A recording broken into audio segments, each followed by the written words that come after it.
আসসালামু আলাইকুম। সাথে আছি আমি সাদ্দাম হোসাইন। ভিডিওতে আলোচনা করব যারা জন্ম বিরতিকরণ পিল বা বড়ি খেতে চাচ্ছেন কিন্তু আপনারা সেটা কিভাবে শুরু করবেন সে বিষয়টা বুঝতে পারছেন না এবং কোন পিলটা কখন খাবেন, কিভাবে খাবেন সেটা নিয়ে যারা দ্বিধাদ্বন্দ্বে রয়েছেন আমি এই ভিডিওতে টোটাল বিষয়টাই আপনাদের জন্য ক্লিয়ার করব। বর্তমানে যে নবদম্পতিরা রয়েছেন তারা সংসার এবং যে কর্মজীবন রয়েছেন বা পেশাগত যে জীবন রয়েছেন সেটাকে গুছিয়ে নিয়ে ২-১ বছর পরে সন্তান নিতে চাচ্ছেন।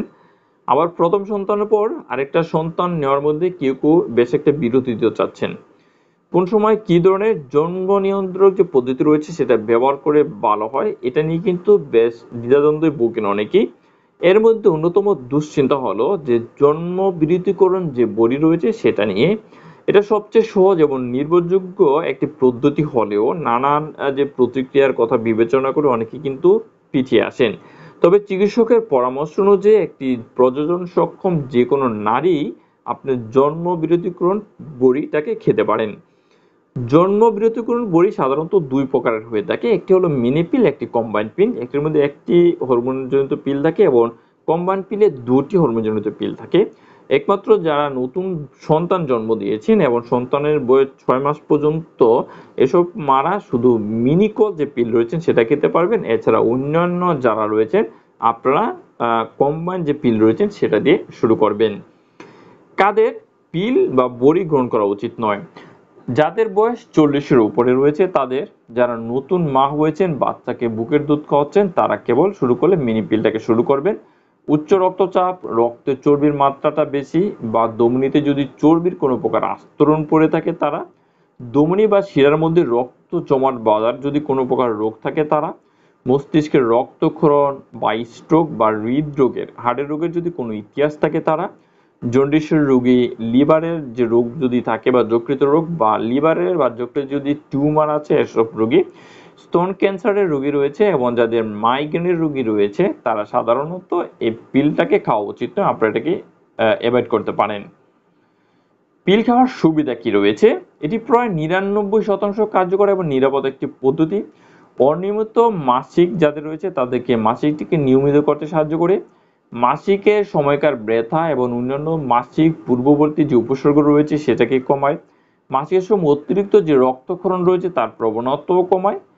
জরায়ুর বাইরে গর্ভধারণের যে ঝুঁকি রয়েছে সেটাকে কমিয়ে নিয়ে আসে। ডিম্বাশয়ের সিস্ট এবং ক্যান্সারের ঝুঁকিটাকে কমায়।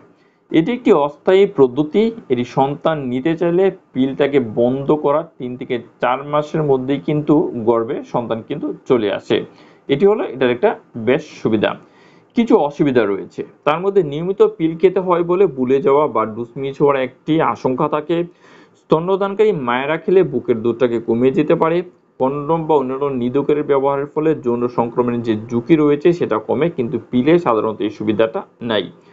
জন্মবিরতির পিল গ্রহণের কিছু মৃদু পার্শ্ব প্রতিক্রিয়া তৈরি হতে পারে। তার মধ্যে বিষণ্ণতা, মাইগ্রেনের যে প্রকটটাকে বেড়ে যাওয়া, মাথা ব্যথা, খিটখিটে মেজাজ রয়েছে, মাসিক চক্রের মাঝামাঝি রক্তক্ষরণ এবং স্তনে ব্যথা করা ইত্যাদি সমস্যা হতে পারে। বর্তমানে চতুর্থ প্রজন্মের যে পিল রয়েছে এই পিলে ওজন বাড়া, উচ্চ রক্তচাপ বৃদ্ধি পাওয়া, রক্তের চর্বির পরিমাণটাকে বৃদ্ধি পাওয়ার যে ঝুঁকি সেটা আগের পিরিয়ডের তুলনায় তুলনামূলকভাবে অনেকটা কম রয়েছে। আপনি কিভাবে পিল খাবেন?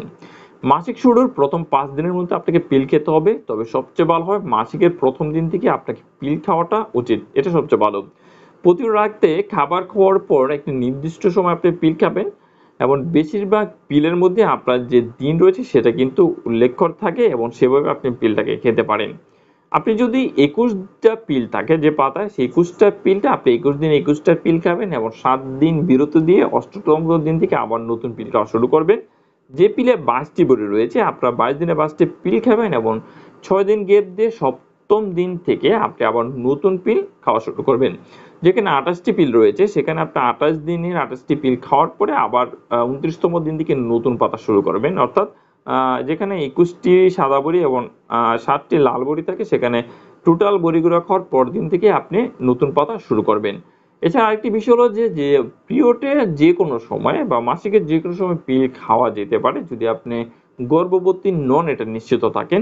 তবে সেক্ষেত্রে সহবাস করলে আপনাকে অবশ্যই ৭ দিন কন্ডোম ব্যবহার করতে হবে। তাহলে এই ছিল যে জন্ম বিরতিকরণ পিল আপনি কিভাবে শুরু করবেন, কে কখন পিলটা খাবেন, পিলের কি সুবিধা রয়েছে, কি অসুবিধা রয়েছে এবং কাদের পিল খাওয়াটা উচিত নয়, এই বিষয়টি নিয়ে বিস্তারিত আলোচনা। যদি ভিডিওটি আপনার ভালো লাগে তাহলে অবশ্যই আপনি ভিডিওতে একটি লাইক করবেন, কমেন্টস করে আপনার মতামত দিতে পারেন, প্রশ্ন করতে পারেন।